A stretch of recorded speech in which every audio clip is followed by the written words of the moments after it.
आज आपका फिर से स्वागत है आपके अपने YouTube चैनल पे। दोस्तों, पिछले दो वीडियो में हमने पिछले जो दो टॉपिक है संज्ञा और सर्वनाम से संबंधित थे। आज हम एक नया टॉपिक विशेषण के बारे में पढ़ेंगे।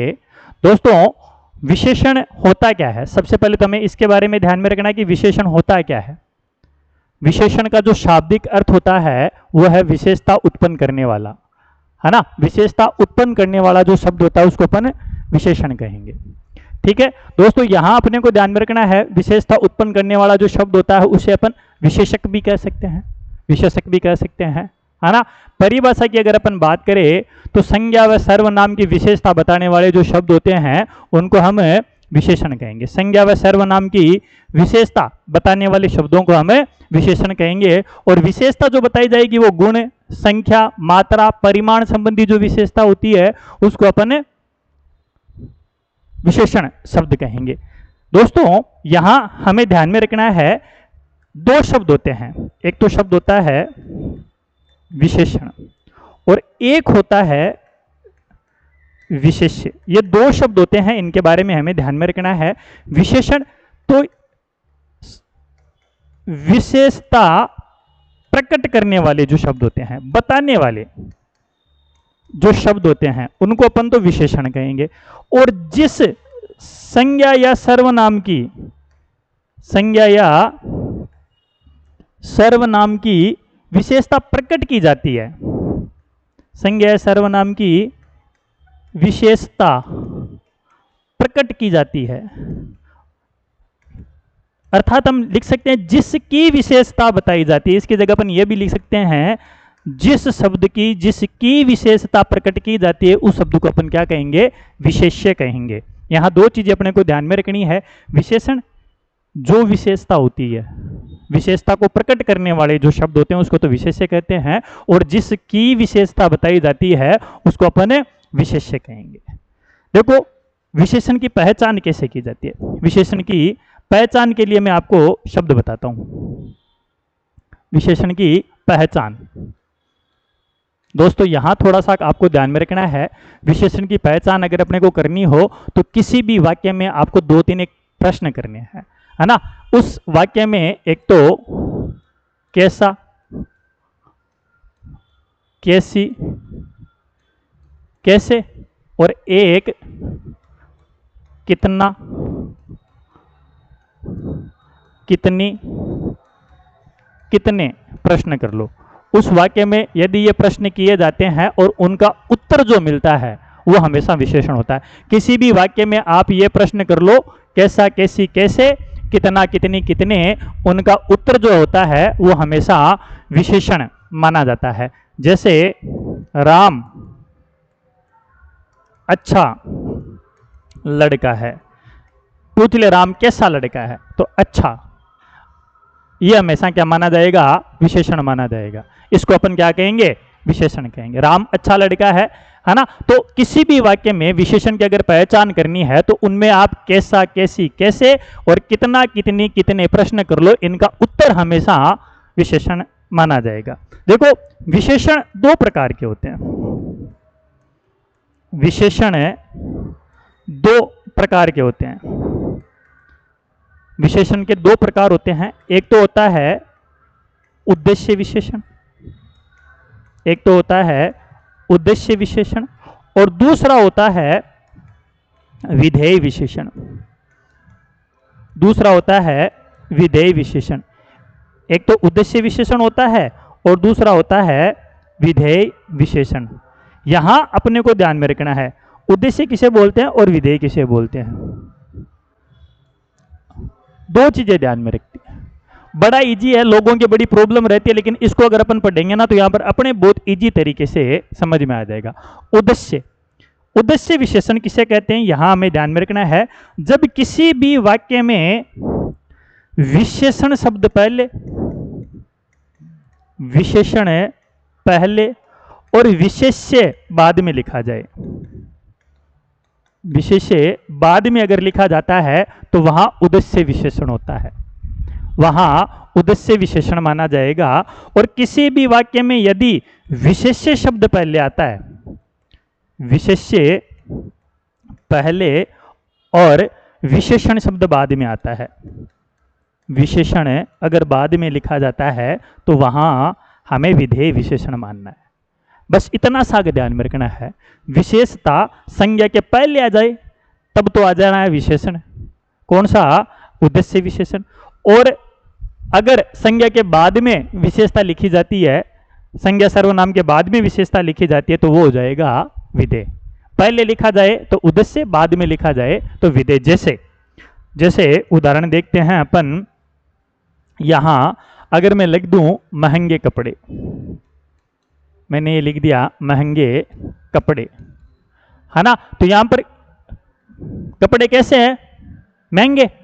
कपड़े कैसे हैं? महंगे। तो ये विशेषण है और ये विशेष्य है। ये तो आ जाएगा विशेषण और ये क्या है? विशेष्य।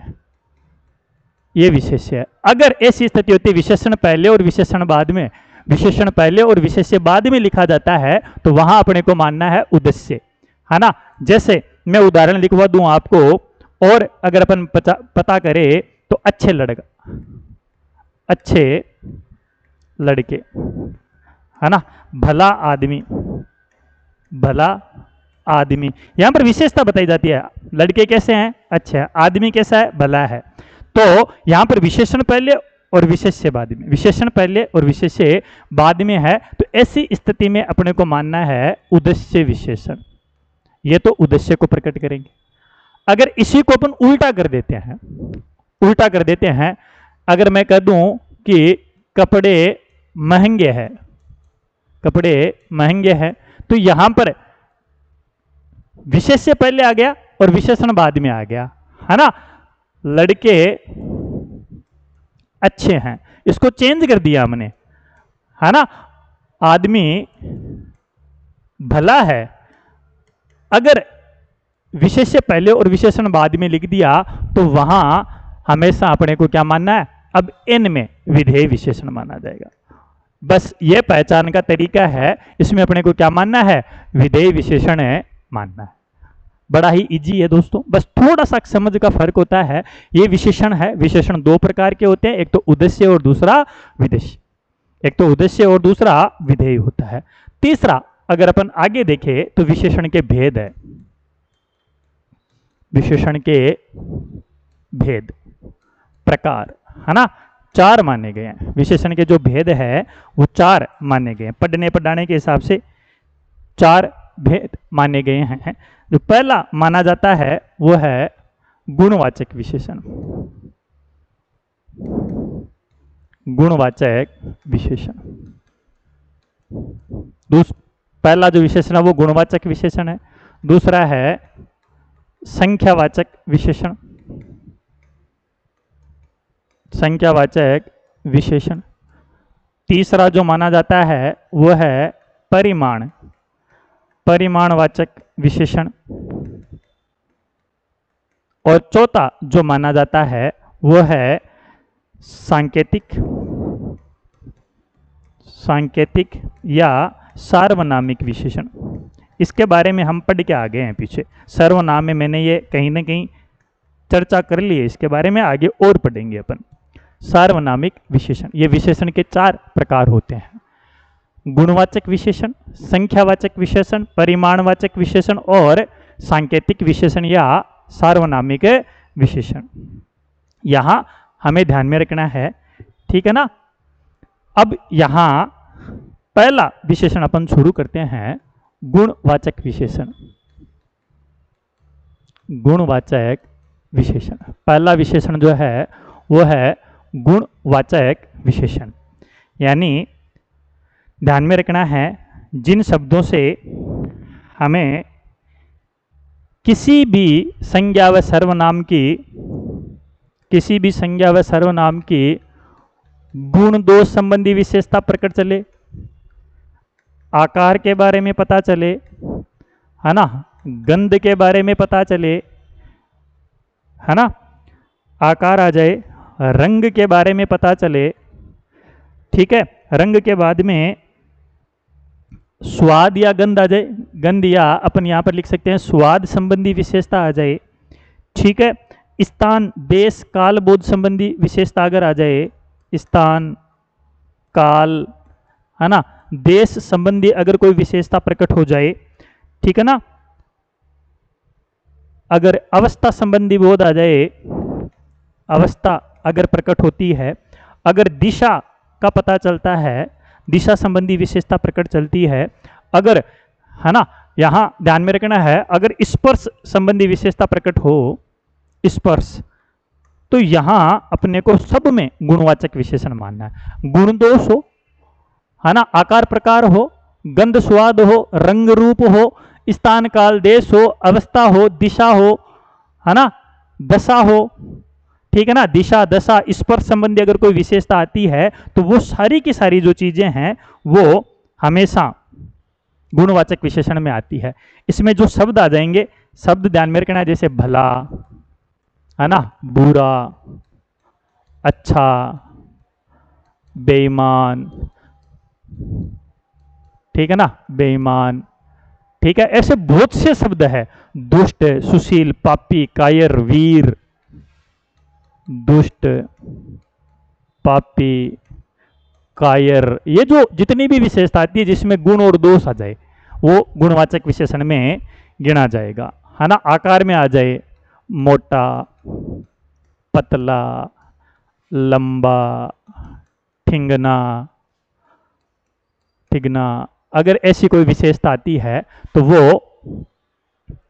ठीक है ना, यहां पर मीठा, स्वाद से संबंधित गंध है, बदबूदार, खुशबूदार, है ना, मीठा, तीखा, चटपटा, अगर ऐसे कई शब्द आते हैं तो वो, है ना, रंग आ जाए, काला, गोरा, है ना, श्याम, श्वेत, अगर ऐसा कहीं पर भी शब्द आते हैं तो वो हमेशा गुणवाचक में। स्थान आ जाए, स्थान संबंधी अगर कोई विशेषता आ जाए, जैसे कोई आ जाए कि ये भारतीय है, भारतीय शब्द आ गया, चीनी है ना, बांग्लादेशी है, बांग्लादेशी अगर शब्द आ जाए, अगर ऐसे कई शब्द आते हैं स्थान से संबंधित, राजस्थानी नाम दे दिया, राजस्थानी है, जयपुरी है, ऐसे अगर कोई स्थान से संबंधित कोई नाम आ जाए तो वहां अपने को ये गुणवाचक विशेषण है मानना है। अवस्था की अगर बात आ जाए, जैसे आ जाए बूढ़ा, जवान, है ना, बूढ़ा, जवान, अधेड़, युवा, अगर ऐसी कोई अवस्था कहीं पर विशेषता प्रकट करती है। दिशा आ जाए, उत्तर, दक्षिण, है ना, कोई भी और भी दिशा आ जाए। स्पर्श आ जाए, जैसे आ जाए, है ना, खुरदरा, खुरदरा आ जाए, चिकना आ जाए, स्पर्श से संबंधित तो पता चलेगा। ऐसे बहुत सी विशेषताएं होती है जो सारी की सारी विशेषताएं गुण और दोष दोनों के दोनों गुणवाचक संज्ञा के अंतर्गत आएंगे। गुण, दोष, आकार, प्रकार, रंग, रूप, है ना, रंग, रूप, स्थान, काल, अवस्था, दिशा, दशा, स्पर्श संबंधी यदि कोई विशेषता होती है तो वो सारी की सारी गुणवाचक विशेषण के अंतर्गत गिनी जाएंगी, उनको अपन गुणवाचक विशेषण के अंतर्गत गिनेंगे। ठीक है दोस्तों, अगर कंटेंट पसंद आया हो तो लाइक, शेयर, सब्सक्राइब करें। धन्यवाद।